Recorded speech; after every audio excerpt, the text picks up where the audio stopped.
நாளில் உங்களை சந்திப்பதில் உள்ளபடியே கர்த்தரை துதிக்கிறேன், கர்த்தரை ஸ்தோத்தரிக்கிறேன். இந்த நாள் தியானத்திற்கென்று நீதிமொழியின் புத்தகம் அதன் 17ஆம் அதிகாரம் 11ஆம் வசனத்தை நான் வாசிக்கிறேன். துஷ்டன் கலகத்தையே தேடுகிறான். துஷ்டன் கலகத்தை தேடுகிறான். நம்மை சுற்றி இருக்கக்கூடிய மனிதர்களில் சிலர் இப்படியும் இருக்கிறார்கள், கலகத்தை விரும்பக்கூடிய மனிதர்கள். தாவீது 69ஆம் சங்கீதம் 4ஆம் வசனத்தில் எழுதுகிறார், நிமித்தமில்லாமல் என்னை பகைக்கிறாங்க ஆண்டவரே. 69ஆம் சங்கீதம் நான் வாசிக்கிறேன், 4ஆம் வசனம். நிமித்தமில்லாமல் என்னை பகைக்கிறவர்கள் என் தலைமயிரிலும் அதிகமாக இருக்கிறார்கள். வீணாக எனக்கு சத்துருக்களாகி என்னை சங்கரிக்க வேண்டும் இருக்கிறவர்கள் பலத்திருக்கிறார்கள். நான் எடுத்துக்கொள்ளாததை நான் கொடுக்க வேண்டியதாயிற்று. காரணம் இல்லாமல் பகைக்கிறாங்க. அந்த பகைக்கிற மனிதர்கள் என் உயிரை வாங்கணும்னு நினைக்கிறாங்க. அவங்க கை ரொம்ப பலவனாக இருக்கு ஆண்டவரேன்னு சொல்லி அங்கே தாவீது புலம்புகிற அனுபவத்தை வாசிக்க முடிகிறது.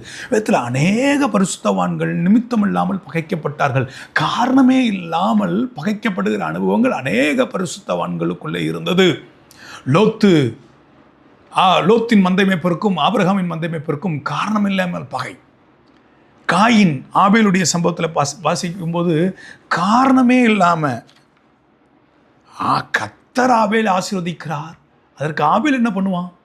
காயின் அங்கே பகைக்கூடிய அனுபவங்களை வாசிக்க முடியுது. யோசேப்பு 10 சகோதரர்கள், யாக்கோபு லாபானுடைய சம்பவங்களை பார்க்கலாம். தாவீது சவுல், தாவீது அப்சலோம், மோசே, ஆரோன், மீரியாம், இப்படி பல பரிசுத்தவான்கள் பூமியில் வாழும்போது காரணம் இல்லாமல் பகைக்கப்பட்டார்கள். ஒருவேளை இந்த நேரத்தில் என் சத்தத்தை கேட்கிற தெய்வ பிள்ளைகள், நம்முடைய வாழ்க்கையில் காரணம் இல்லாமல் பகைக்கப்படுகிற அனுபவங்கள் நமக்கு இருக்கலாம். காரணம் இல்லாமல் பகைக்கப்படுகிற அனுபவம் இருக்கலாம். வேதத்தில் பரிசுத்தவான்களை பற்றி விளக்கல்ல, நீங்களும் நானே மாத்திரம்.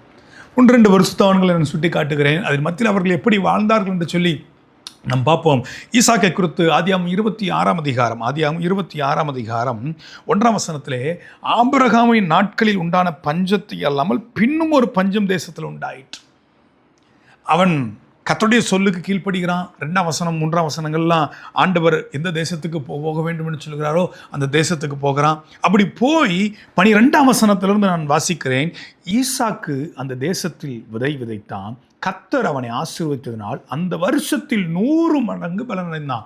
100 மடங்கு கர்த்தர் ஆசீர்வதிச்சா. ஒன்று நல்லா புரிஞ்சுக்கோங்க, உங்களை என்னையும் கர்த்தர் ஆசீர்வதித்தார்னா அது காலம் பஞ்சமாக இருக்கலாம், தேசம் முழுவதும் பஞ்சமாக இருக்கலாம், சுற்றில நெருக்கமாக இருக்கலாம். சாரிபாத்தின் விதவையை ஆசீர்வதித்தார். ஒரு எலியாவை கொண்டு போஷித்தார். ஆனால் கொஞ்ச நாள் கழித்து சாரிபாத் ஊர் அந்த விதவையை வச்சு கர்த்தர் ஆசீர்வதித்து நடத்துகிறார். கர்த்தர் ஆசீர்வதிக்கணும்னு நினச்சிட்டாருன்னா ஆசீர்வதிப்பார். 5 அப்பம் 2 மீன் எடுத்தார், ஸ்தோத்தரித்தார், இருக்கிறதுக்கு ஸ்தோத்தரித்தார்.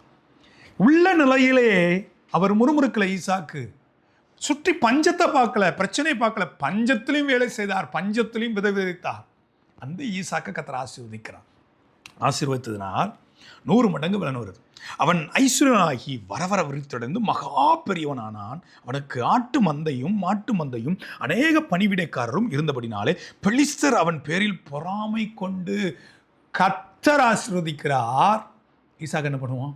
மற்ற மனிதர்கள்லாம் பொறாமை கொள்கிறாங்க. இன்றைக்கி நம்முடைய ஆசீர்வாதங்களை நினைத்து கூட, நம்முடைய உயர்வு மேன்மைகளை நினைத்து கூட சில, இவன் எப்படி நடத்தப்படுகிறான், இந்த குடும்பம் எப்படி நடத்தப்படுகிறது, இந்த ஸ்திரீ எப்படி இவளுக்கு மாத்திரம் எல்லாம் எப்படி வாய்க்குது, இவனுக்கு மாத்திரம் எப்படி உயர்வு வருகிறது, இவர்களுக்கு மாத்திரம் எப்படி மேன்மையும் கனமும் வருகிறதுன்னு சொல்லி காரணம் இல்லாமல் பகைக்கலாம், பொறாமை கொள்ளலாம்.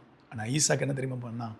அடுத்த வசனத்தை நான் வாசிக்கிறேன். அவன் தகப்பனாகிய ஆபிரகாமின் நாட்களில் அவனுடைய வேலைக்காரர்கள் வெட்டின துறவையெல்லாம் தூர்த்து மண்ணினால் நிரப்பி போட்டார்கள்.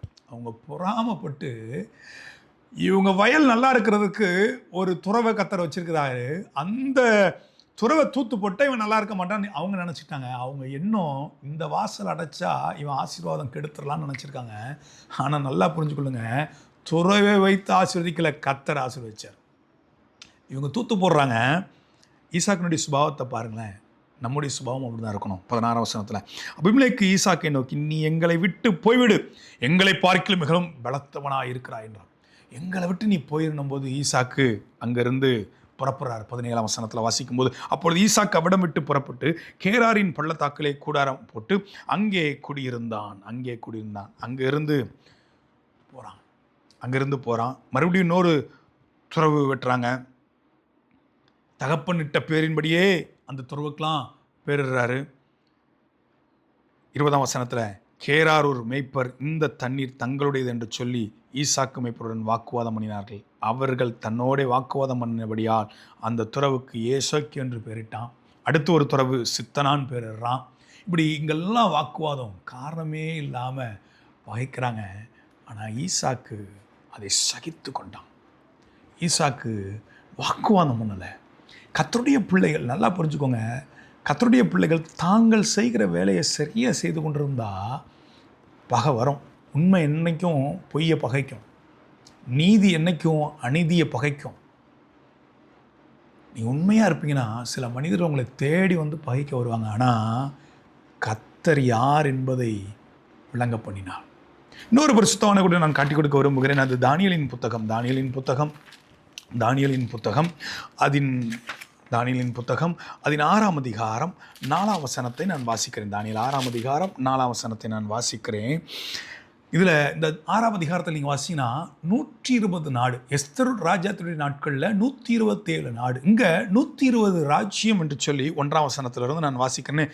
ராஜ்யம் முழுவதையும் ஆளும்படிக்கு தன் ராஜ்யத்தின் மேல் 120 தேசாதிபதிகளையும் ராஜாவுக்கு நஷ்டம் வராதபடிக்கு அந்த தேசாதிபதிகள் கணக்கு ஒப்புவிக்கிறதற்காக அவர்களுக்கு மேலாக 3 பிரதானிகளையும் ஏற்படுத்துவது தரிவுக்கு நலமென்று கண்டது. இவர்களில் தானியேல் ஒருவனாயிருந்தான். இப்படி இருக்க தானியேல் பிரதானிகளுக்கும் தேசாதிபதிகளுக்கும் மேற்பட்டவனாயிருந்தான்.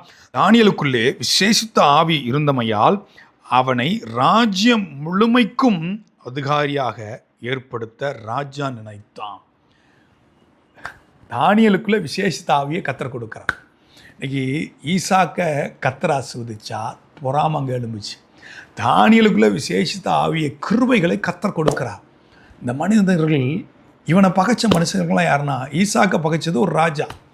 இங்கே இவனை பகைச்சது யாருன்னா ஒரு பெரிய உயர்ந்த பதவியில் இருக்கக்கூடியவர்கள் தான். இவனுக்கு நிகரான பதவிகள் 120 பேர் நியமிக்கிறார். அதில் 3 பேர் பிரதானிகள். அந்த 3 பேர்லையும் தலைமையிடமா தானியேலை கர்த்தர் வைக்கிறார். அப்போ பிரதம மந்திரிகள் அவர்கள் தான் இவனை பகைக்கிறாங்க. எப்படியா? அப்பொழுது பிரதானிகளும் தேசாதிபதிகளும் ராஜ்யத்தின் விசாரிப்பிலே தானியேலை குற்றப்படுத்தும்படி முகாந்திரம் தேடினார்கள். ஆனாலும் ஒரு முகாந்திரத்தையும் குற்றத்தையும் கண்டுபிடிக்க அவர்களால் கூட இருந்தது. அவன் உண்மை உள்ளவனாயிருந்தபடியால் அவன் மேல் சுமத்த யாதொரு குற்றம் குறையும் காணப்படலை. ஒரு குற்றத்தையும் பார்க்க முடியல, ஒரு குறையும் பார்க்க முடியல. அவனை குற்றம் கண்டுபிடிக்கணும்னு சொல்லி அவங்க ரொம்ப முற்படுறாங்க. ஆனால் அவன் தேவனை ஆராதிக்கிற காரியத்தில் குற்றம் கண்டுபிடிக்கலான்னு சொல்லி ராஜாவுக்கு ரகசியமாக ஒரு ஆலோசனை கொடுக்குறாங்க. அப்போ அந்த ரகசிய ஆலோசனைக்கு அந்த பத்திரத்திற்கு கையெழுத்து வைக்கப்பட்டது என்று அறிந்து 10ஆம் வசனத்தில் நாம் வாசிக்கும் போது, தானியேலோ வென்றால் அந்த பத்திரத்துக்கு கையெழுத்து வைக்கப்பட்டது என்று அறிந்த போதிலும் தன் வீட்டுக்குள் போய் தன் மேல் அறையிலே எருசலேமுக்கு நேராக பலகணிகள் திறந்திருக்க அங்கே தான் முன் செய்து வந்தபடியே தினம் 3 வேளையும் தன் தேவனுக்கு முன்பாக முழங்கால் படியிட்டு ஜெபம் பண்ணி ஸ்தோத்திரம் பண்ணினான். அப்பொழுது அந்த மனுஷர் கூட்டம் கூடி தானியேல் தன் தேவனுக்கு முன்பாக ஜெபம் பண்ணி விண்ணப்பம் செய்கிறதை கண்டார்கள். உடனே எந்த காரியத்தில் குற்றம் கண்டுபிடிக்கலாம், ராஜாவை தவிர்த்து வேறு ஒருவரையும் வணங்கக்கூடாதுன்னு அவங்க கட்டளை பிறப்பிக்கிறாங்க. அந்த பத்திரம் வந்தாலும் சுற்றி சூழ்நிலைகள் பாதகமாக இருந்தாலும் கர்த்தரை ஆராதிக்கிறத, கர்த்தரை தேடுறதை, ஜெபம் பண்ணுறதை நான் விடமாட்டேன்னு சொல்லி அவன் போனான். அந்த ஜனங்க காரணமே இல்லாமல் அவனுக்குள்ளே விசேஷித்த ஆவியை கர்த்தர் கொடுத்து உயர்த்துகிறார். காரணமே இல்லாமல் அவனை பகைக்கிறாங்க. இன்னொரு பரிசுத்தவானையும் நான் காட்டி கொடுக்குறேன். எஸ்தருடைய புத்தகத்தில் அங்கே மொர்தெகாய் இருந்தான். இங்கே ஈசாக்கு செல்வச்சிமான், அவனை ஒரு ராஜா இருக்கிறார். அங்கே தானியேல் பிரதம மந்திரி, அதுவும் பிரதானிகளுக்கு பிரதானி. அவனை எதிர்க்கிறது தேசாதிபதிகள், சின்ன சின்ன சிற்றரசர்கள், மற்ற பிரதானிகள் அவனை எதிர்க்கிறாங்க. ஆனால் இங்கே மொர்தெகாய் ஒரு வாட்ச்மேன், அரண்மனை வாசல்ல முற்றத்தில் இருக்கக்கூடிய ஒருவன். அவன் 3ஆம் வசனத்தை நான் வாசிக்கிறேன். அப்பொழுது ராஜாவின் அரண்மனையின் வாசலில் இருக்கிற ராஜாவின் ஊழியக்காரர்கள் மொர்தெகாயை பார்த்து, நீ ராஜாவின் கட்டளையை மீறுகிறது என்ன என்று கேட்டார்கள். இப்போ அரண்மனை வாசலில் இருக்கக்கூடிய ஒருத்தன் இவனை எதிர்க்கிறது யாருன்னா, இவனும் கொஞ்சம் உயர்ந்தவன் தான். ஆமான் 3 1 வசனத்திலிருந்து வாசிக்கிறேன். இந்த நடவடிக்கைகளுக்கு பின்பு ராஜாவாகிய அகாசுவேரும் அம்மேதாவின் குமாரனாகிய ஆமோன் என்னும் ஆகாகியனை மேன்மைப்படுத்தி தன்னிடத்தில் இருக்கிற சகல பிரபுக்களுக்கு மேலாக அவனுடைய ஆசனத்தை உயர்த்தி வைத்தான். ஆகையால் ராஜாவின் அரமனை வாசலில் இருக்கிற ராஜாவின் ஊழியக்காரர்கள் எல்லாரும் ஆமானை வணங்கி நமஸ்கரித்து வந்தார்கள். அவனுக்கு இப்படி செய்ய வேண்டும் என்று ராஜா கட்டளையிட்டிருந்தான். ஆனாலும் மொர்தெகாய் அவனை வணங்கவும் இல்லை, நமஸ்கரிக்கவும் இல்லை. இவன் வாட்ச்மன், கர்த்தருடைய பிள்ளை, யூதன். அவன் அந்நிய தேசத்தில் இருக்கக்கூடிய ஒரு ராஜா, உயர்ந்திருக்கிறான், உயர்ந்த பதவி. ராஜா அவனை உயர்த்தி வைத்திருக்கான், எல்லா அதிகாரிக்கு மேலே அவனை ஆமானை உயர்த்தி வைத்திருக்கான். எல்லாரும் வணக்கம் வைக்கிறாங்க, எல்லாரும் என்னை பார்த்து தலை குனிகிறாங்க. ஆனால் இந்த மொர்தெகாய் இப்படி செய்கிறான்னு சொல்லி அவன் ரொம்பையும் மனங்கசக்கிறான். அப்படியே 5ஆம் வசனம் 6ஆம் வசனத்தில் நீங்கள் வாசிக்கும்போது, அப்பொழுது மொர்தெகாய் தன்னை வணங்கி நமஸ்கரிக்காததை கண்டபோது மூர்க்க நிறைந்தவனானான். ஆனாலும் மொர்தெகாயின் மேல் மாத்திரம் கைப்போடுவது அவனுக்கு அற்ப காரியமாக கண்டது. மொர்தெகாயின் ஜனங்கள் இன்னான் என்று ஆமானுக்கு அறிவிக்கப்பட்டிருந்தபடியால் அகாசுவேருவின் ராஜ்யம் எங்கும் இருக்கிற மொர்தெகாயின் ஜனமாகிய யூதரை எல்லாம் சங்கரிக்க அவன் வகை தேடினான். இவன் வணங்கல. இவன் ஏன் வணங்கலன் மற்ற உங்கள் கேள்வி கேட்கும்போது இவன் சொல்கிறான் 4ஆம் வசனத்தில், நான் யூதன் அதனால் வணங்க முடியாதுன்றான். மனுஷன் காலில் விழ முடியாது, மனுஷன் தேவனுக்கு மிஞ்சி எனக்கு எதுவுமே கிடையாதுன்னு சொல்கிறான். நான் மனுஷன்ட்ட இணங்கி போக முடியாது, கொடுத்த வேலையில் நான் உண்மையாக இருப்பேன் யூதன், நான் கொடுத்ததில் நான் சரியாக இருப்பேன் யூதன். குறிப்பாக 4ஆம் வசனத்தை கூட நான் வாசிக்கிறேனே. இப்படி அவர்கள் நாளுக்கு நாள் அவனுடனே சொல்லியும் அவன் தங்களுக்கு செவிகொடாத போது தான் யூதன் என்று அவன் அவர்களுக்கு அறிவித்தபடியால் மொர்தெகாயின் சொற்கள் நிலை நிற்குமோ என்று பார்க்கிறதற்கு அதை ஆமானுக்கு அறிவித்தார்கள். மற்றவங்கள்ட்ட ஆமான் கோவப்படுறான். அப்போ மற்றவங்க போய் கேட்குறாங்க, ராஜாவின் கட்டளைக்கு நீ கீழ்ப்படிய வேண்டியதானே? நாளுக்கு நாள் அவனை கேட்டுக்கிட்டே இருக்கிறாங்க. ஒரு நாள் அவன் சொல்லிடுறான், நான் யூதன், அவனை வணங்க முடியாது, யார் காலிலையும் நான் விழ முடியாது, யாருக்கும் நான் அடிபணிந்து போக முடியாதுன்றான்.